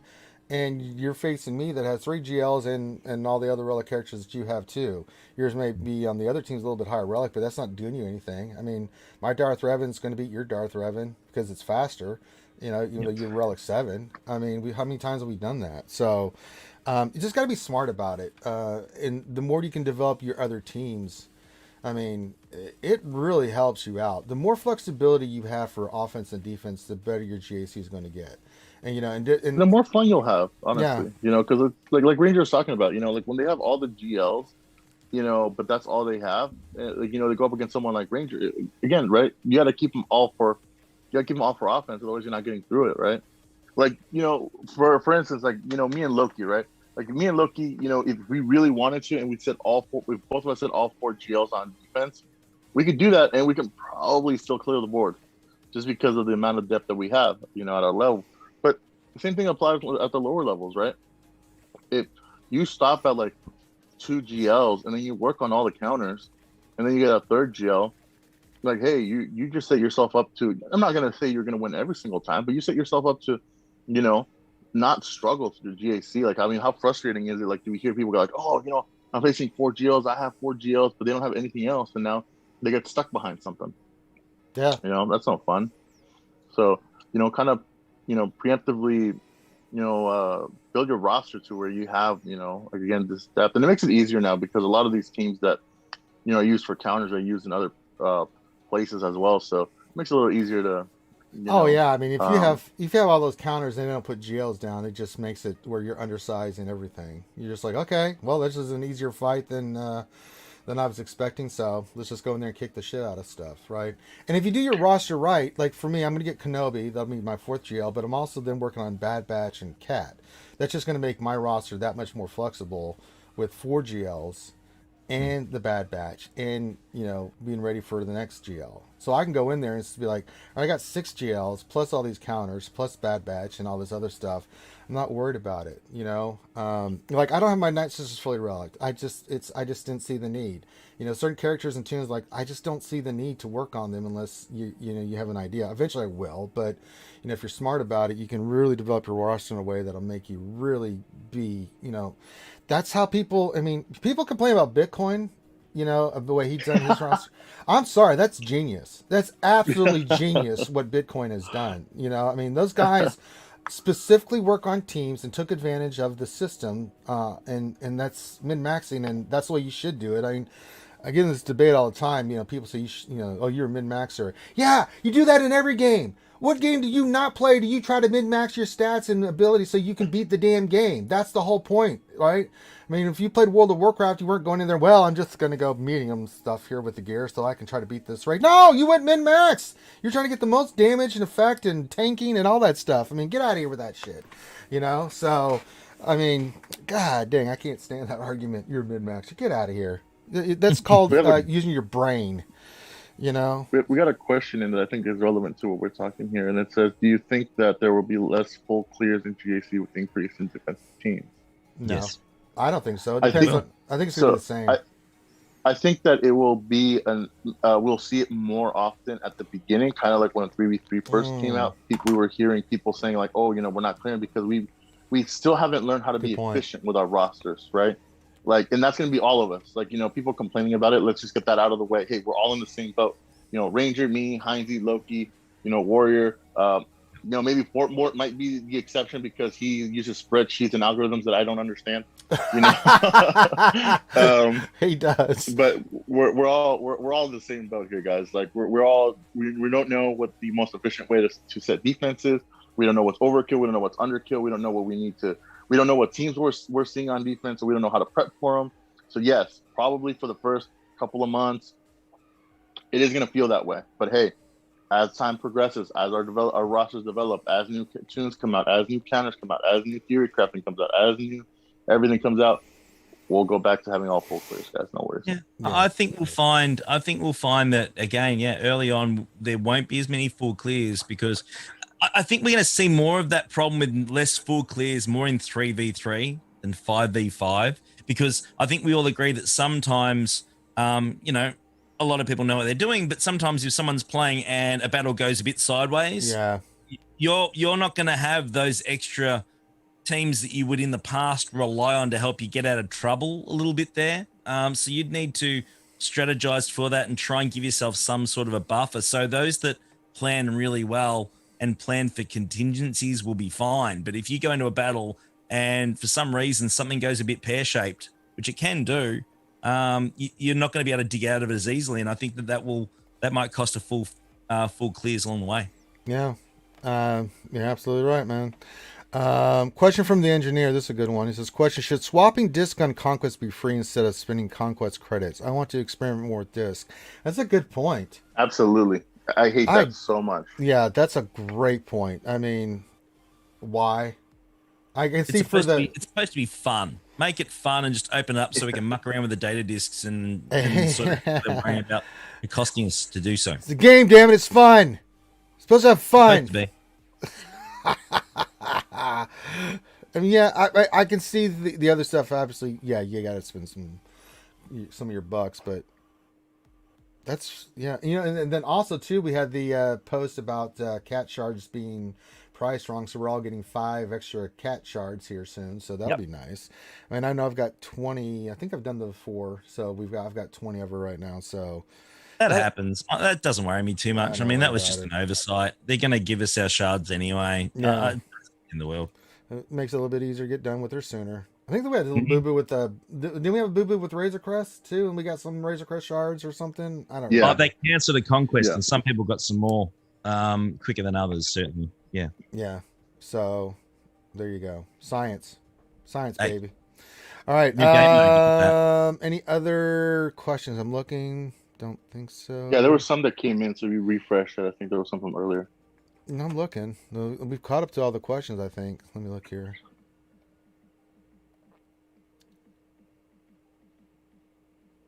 No, we're caught up. Wow. Yeah, we're caught up. Wow, look at us.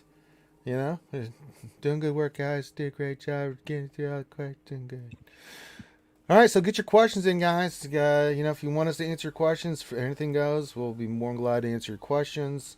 Here, we'll go about another 15-20 minutes, and then me and Heinze are maybe Thaney Kyrell will go jump over. Me and Heinze are. I don't know about Thaney. I don't want to speak for Thaney. I wasn't invited, so I don't know. They're a little busy. Give them a little bit of slack. They're more than me, mate. I'm not going to lie. Straight up. If you've ever done one of those kinds of streams before, it's a lot of work and time and effort. And absolutely, yeah. I'm just I'm in Conquest right now. I just put it on auto to see what the troopers would do, and oh god, they're stupid. I'm just like, I don't. Why am I fighting this? I can just put this on auto. I did. I put on auto. Total destruction from the troopers. They're so stupid. Game over. It's easy. I just love it, man. I mean, the two characters I've had the most enjoyable time with the last year. Of course, Mando with his disintegrate. I've enjoyed that immensely. There's nothing like, hey Malik, what are you doing there, buddy? Are you trying to do something there, Malik? Blam! And then Kassan chopping with Dark Troopers, one of the most satisfying feelings too in the world. It's like, I mean, it's like you go in there against Darth Revan, like, hey Basil, what you doing? Meet Dark Trooper. Okay, you're dead. That's nice. Oh, hey, what's going on there, Darth Revan? You just kind of chilling? Oh, I'm going to send in Dark Trooper. Dead. You know, it's like, oh, Malik, you thought you were going to do something. Oh, Malik, how's it going there, buddy? Dead. Such a glorious. Really... so hey, you good. got another question, by the way. I see that. Yes. Dar Science, his question, thanks for the debate on GAC. One follow-up question, should CG address the matchmaking with GL as it really does punish those who want to work on what they want on their rosters? We got to see the new algorithm in the matchmaking first. I mean, we talked about this the other day that it's going to increase the amount of GP your roster that they're going to look at. I think for Div 2 to 4, I think it goes to 100 million, 110 million. And then I know Div 1 is going to be 120 million. It has to, because there's no way you can just be top 80 and then have that many teams popping up on offense and defense and not count that as part of the factor. So here's what I'll say about that, right? There's never going to be a perfect algorithm as far as matchmaking goes. No. But when we're talking about earlier about, like, you know, getting an advantage, right? Like if someone, like, you know, going back to the example of, like, you have a younger whale or a whale and they strategically spend on certain teams, you know, they deserve that advantage. If they have, you know, like there's different types of players here, right? And I understand that, like, you know, ideally, you know, what people are saying is like, hey, well, if I'm a collector, I want to face only other collectors, you know, or if I'm a really competitive guy, I want to face other competitive guys. Unfortunately, that's not how things work, right?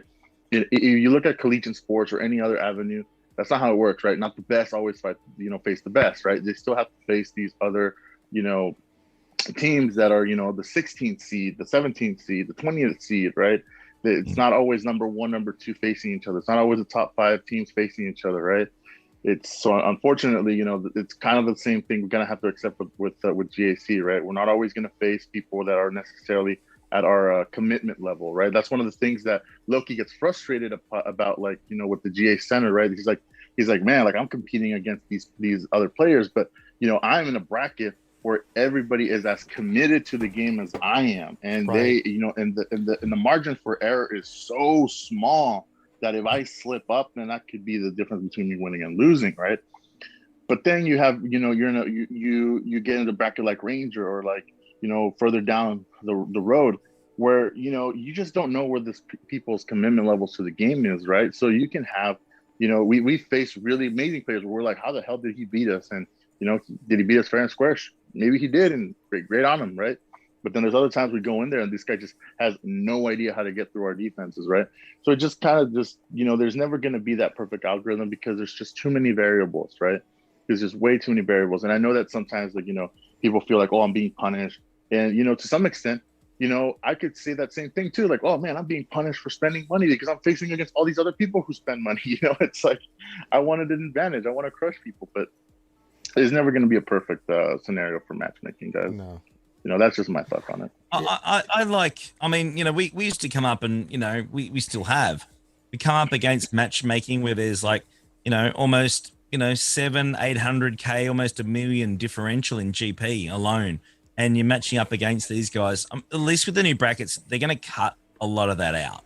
They really are, because they're going to be more grouped around people to that same GP level. Therefore, the same style and type of built roster might not be ideal. There'll be differences, of course, but I just think that does add a bit more of an element of a level playing field from roster to roster. And I'm overall pretty happy with the matchmaking. I'm not happy with Division 7 needing 2 fleets. I think that's just brutal. That's harsh. That's really harsh. I think that's wrong. I think Division 6 maybe, but when they started, I think once they got past Division 5, I'd say 5 and up. I mean, I'd say 5 and up if it was my choice. I think anything below that should be probably, you know, 1 fleet each. Absolutely. I just think that the roster depth isn't there at that GP level to have 4 fleets you require to battle with. I just don't see how that can work. Yeah. Pretty harsh. I have a question for you, because I've been saying this for a long time now. Ever since they added the 2 ships, I've said that, like, back then the new Division 1 did not exist, but considering now that the new Division 1 exists, how do you feel about having 3 fleets on defense? Because I've been, Ranger, gets mad at me all the time for bringing it up, but I'm like, dude, like at our GP level, like it just makes sense. At least in my mind, it makes sense to have 3 fleets on defense. I think that there's merit to it, but not yet. I think we need to round out some of these other fleets first. I really do. I think we don't have the ship depth as far as synergy and really teams you can use.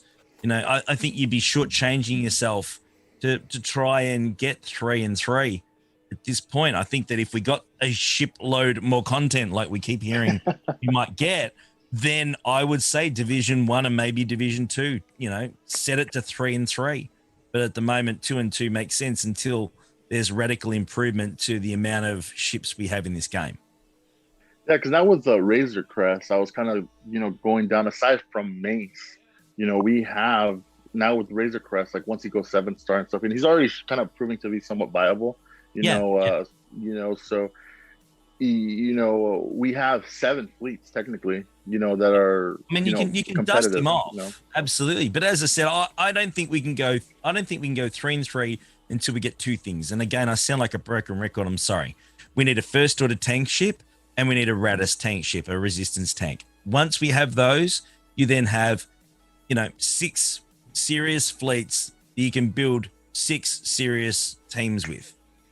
There's 2 there that just aren't squared out enough. I just don't see how that's right. I really think we need to see some more base ships added to the game, not capital ships.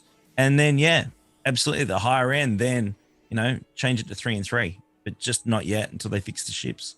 Need some love, Or you can just do like I do, blame Finn. Sure. Trust me, it works. I bet. Stupid Finn. The engineer question: with no DCS disc, I spent a lot more crystals for refresh energy. Was this a bright idea, CG? I don't know. I mean, Conquest, it is what it is, man. So the refreshing of it, yeah. I mean,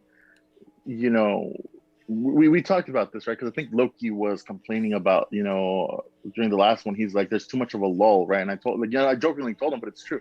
It's like but that's because you finish it in one day, right? At least with these new systems, like I think Nev also brought this up a couple streams ago, where he's like, back before when the deployable cooling systems were going around, it's like you felt compelled to keep playing, early on because you wanted to see what the next disc was, right? And now that has kind of gone a little bit. So I find myself playing it a little bit slower, but at the same time, I'm enjoying it a little bit more because it's like, I don't feel like before I was burning, like, I don't know, 400, 500, 600 crystals just because I wanted to play through it and finish it in like 1 or 2 days. And now that I'm taking it slow, it's like, I'm, 1 week in and I'm, almost done. I just need to go back and do the feats for this final week. Yeah. I don't know. So to some extent, it's a different level of enjoyment, and maybe it's not the hype giddy enjoyment, but it's more of the hey, I can just pick this up, do this really quick, and set it down kind of enjoyment. Yeah, I agree.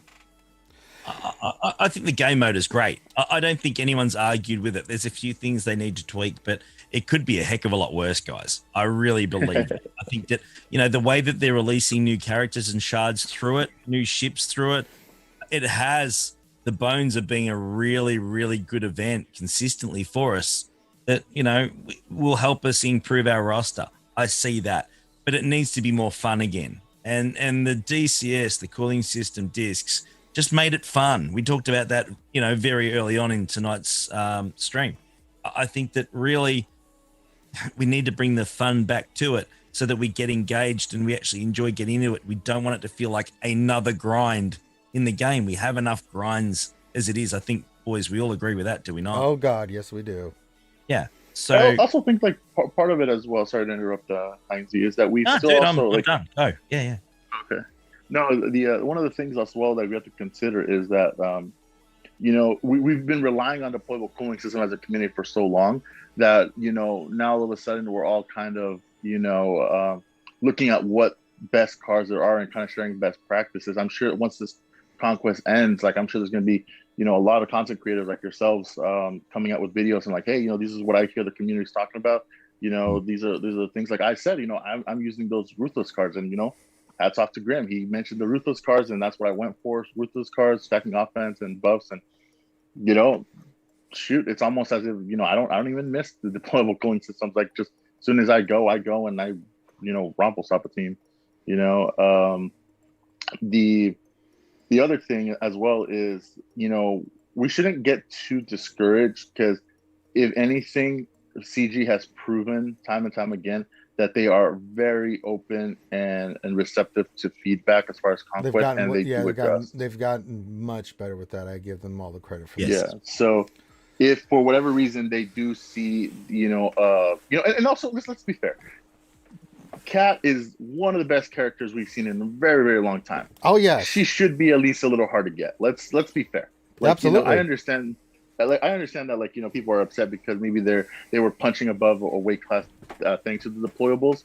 But let's be fair. Kat is a very very, very great character. So she should be at least a little bit harder to get than maybe like a Razor Crest. Yeah, I agree with that, because her kit. Holy moly in the friholy. Let's see here. What else in 3 question? How would you feel if they released 5 to 10 regular ships all at the same time and we got to choose which we worked on instead of one at a time? we had that happen back in 2018. That was not a fun experience with all those marquees. I mean, I don't have a problem with it. I think that we need something to progressively farm right now, don't we? Yeah.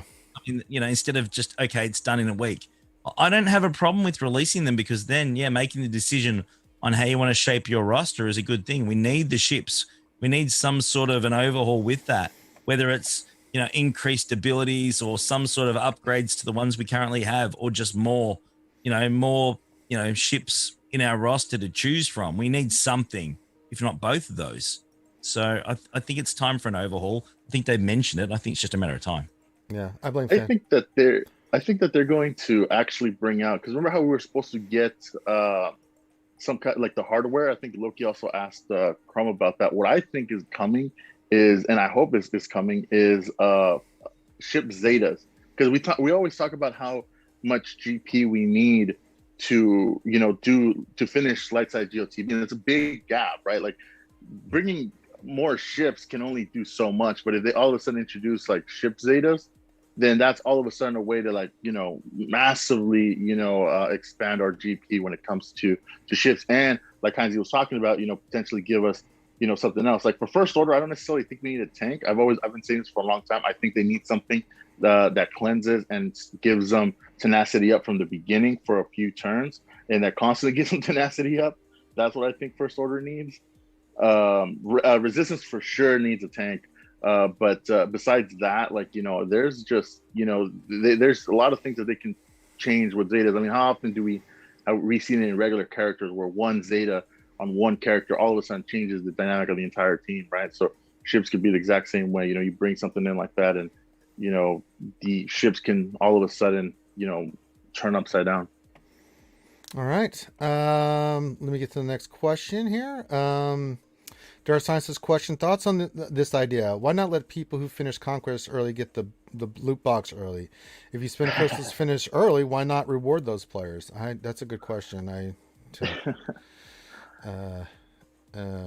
think logistically in the game it'd be too difficult to do, but I think that makes sense. What I would like to see, because now I've done Conquest, I've got the red crate, and I'm done with it.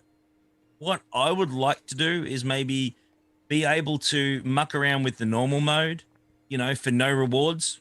Just maybe unlock the ability to do that, because you have to commit to one or the other.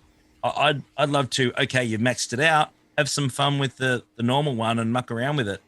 Not like a sandbox mode, but just for something to fill the time in, and give yourself a bit of a challenge, or maybe put just very, very small reward at the end of that to make it worthwhile if you really needed to. I thought that would be fun. You're right. I know it's like challenges. We have to wait every three days. When I understand it, with the galactic challenges, give time people to beat So it and stuff. But I don't know. I mean, if you beat it, get your reward and be happy. But so the reason I think that they probably do that is to avoid people getting a unnecessary advantage in GAC and in TW, because like let's say you have a GAC coming up and you power through Conquest and you get rewards early. That might not be an issue right now, but let's say that's the Conquest right before you unlock Cat, and you unlock Cat before GAC and your other opponents didn't. We got ourselves an issue, right?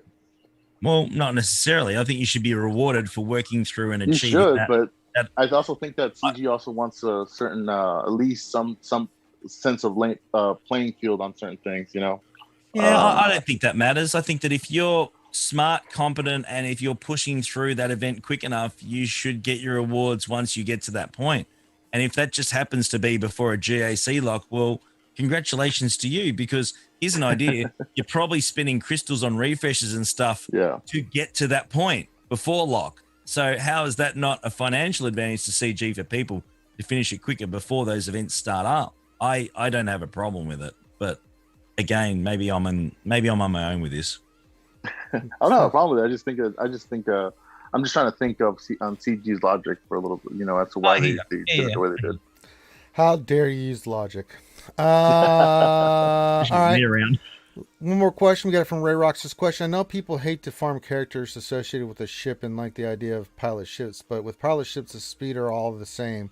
Would it be better to get more regular ships? Well, I've always said they should do two types of ship. Pilotless ships, yes, to round out rosters. But they have those in Battlefront 2 they had this. You had your normal ships you can go in with, but then you can get the hero ship. And the hero ship, just, makes that team better. That's the way I've always looked at it of how they should do it. I don't know, your guys' thoughts on this, piloted ships and breakfast cereals and orangutans and I'll tell you this much: the whales hate pilotless ships because of that reason. There's no differentiating, right? It's kind of like going if I have like R8 snips is a thing right now, right? Because of ships, it's one of those things where it's people who want to invest, R8 piston and SRP are a thing because of fleets.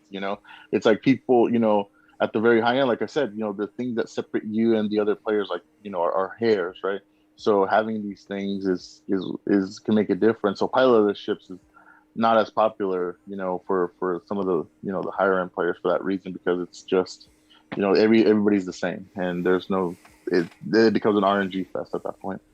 And I blame Finn. That's all I'm gonna say. Yes. All right. Is there any other questions? I'm just looking real quick. No,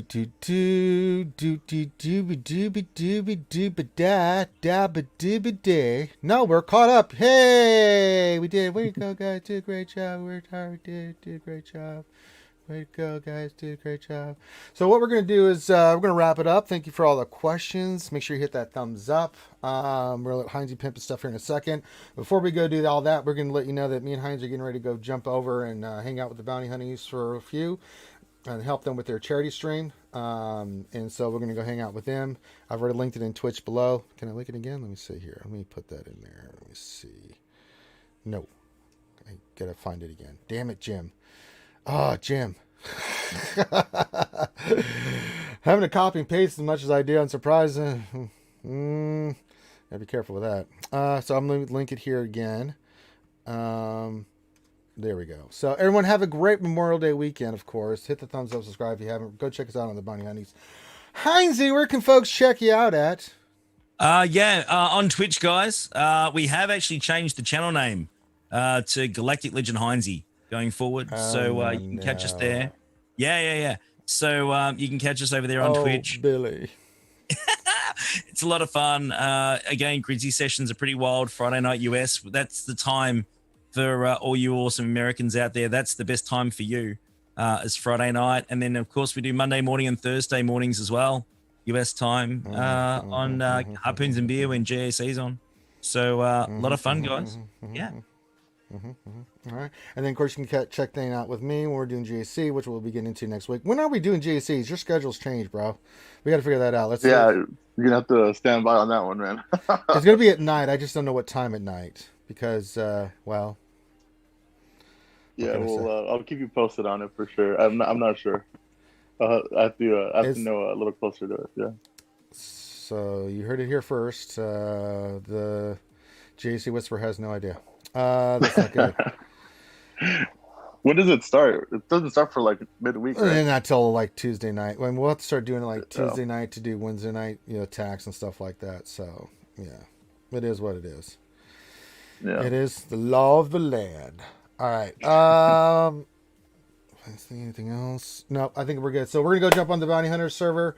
Thank you guys for joining us. Enjoy the rest of your Memorial Day weekend. Remember, there's no more streams from RSG until Tuesday, because I plan on. I have to go to the store today. We gotta get all the hot dogs. We're gonna do it yesterday, but it was pouring rain. It was lightning. It was thunder. It was horrible weather.